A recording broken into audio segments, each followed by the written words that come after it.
best thing that I find about Evaus Academy, maybe Esbjerg, is, well, two things, is that the actual academy, it's really practical. So I just really enjoy the fact that we were working for a real company, and we were creating a system for them. We had our first client meeting, and then we met them again, etc. So that was really cool.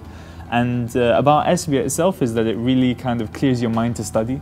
Like, there's not too many distractions, there's not, I don't want to say there's not too much to do, there is, but at the same time you kind of have that kind of openness where you can just come chill out in the university. You have your key card, you can come in anytime you want, and you can just study, and you can get the work done. Coming from the United States, I think the international life here is so awesome. Like, I've never met so many different people from different nationalities, and it's so cool to be able to connect and see their point of views on everything. It's so much different than what I'm used to. I find the best thing about studying at the Business Academy is the small classrooms, and that you're able to get that one-on-one time with your teacher, and it really is really useful. In class, we're normally put into groups. It's not very much like do-it-yourself work. It's always like team building or like group work, and it's normally always projects. Like every 2 weeks or so, you'll have a project, and you work with like really close with the group, and then of course the teacher is always there to help you as well. And you can always go to the teacher on the side and ask for like advice or guidance, and they're always able to help. Det er jo et erhvervsakademi, og det er jo den, i modsætning der, hvor vi differentierer os fra universitetet for eksempel, det er jo den her erhvervskontakt. Vi siger i computer science, at vi sender håndværkere ud, altså folk, som har været i gang, har været ude og arbejde i erhvervslivet, og har været i gang med virkelige projekter. Så det er ikke kun akademikere, der kommer ud her, men praktikere, der kommer ud af et erhvervsakademi. Vi har jo lavet sådan i vores uddannelse nu her, at vi har mulighed for på hele 4. semester, at man faktisk kan vælge at tage det i Seattle eller et andet sted, hvor vi har et samarbejde med en skole. Det forventer vi os meget af. Og jeg ved i hvert fald, de studerende, der har været afsted, de kommer meget positivt tilbage igen.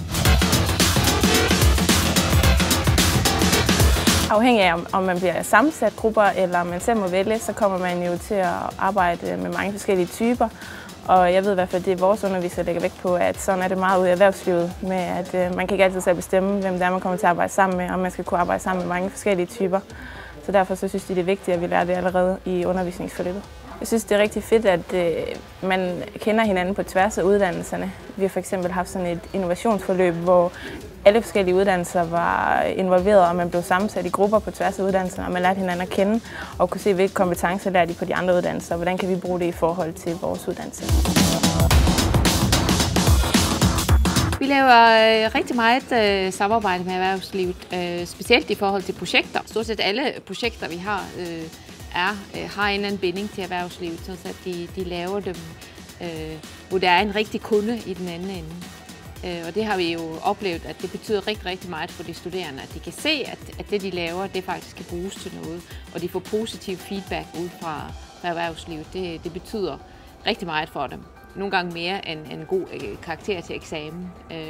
Vi plejer tit at lave det som sådan en slags event, hvor de bliver valgt, hvor virksomheden kommer ind og vælger, hvad for en gruppe de synes, der har lavet det bedste resultat. Og det er ikke altid det samme som dem, der får gode karakterer til eksamen. Men det har vist sig, at det er noget af de studerende går rigtig meget op i at være dem, der vinder i forhold til de andre. Når vi har internationale studerende på et hold, så prøver vi på at mixe grupperne i gruppearbejde bedst muligt, så der er mange forskellige nationaliteter repræsenteret. Og alene det giver jo bare alene samarbejdet i gruppen giver jo et stort værdifuldt input til danskernes udvikling. Men også det produkt, der kommer ud af det, bliver noget anderledes, når der er internationale studerende med. Altså bare hvis man har en kinesisk studerende med i en gruppe, så er man jo i stand til at læse kinesiske hjemmesider og finde kinesiske oplysninger, som danskerne ellers ikke ville have adgang til. På langt de fleste uddannelser er det en kæmpe fordel på deres CV, at de har taget chancen at tage til udlandet, fordi de viser, at de er eventyrlystne, og at de er villige til at tage en udfordring. Og det er ikke altid nemt, de der udlandsophold. Det er jo en helt anden kultur, de kommer ud i. Men det, at de har evnet at overleve, kan man sige, 3 måneder, for eksempel i en lille by i Kina, det øger altså deres muligheder for at komme ind på jobmarkedet. Yeah, I've noticed once you do meet some Danish people, the first thing they ask if you're Danish, and of course you'll say no, and then once they know that you speak English, they always want you to try to say "wo, wo, me, flo," which is nearly impossible to say.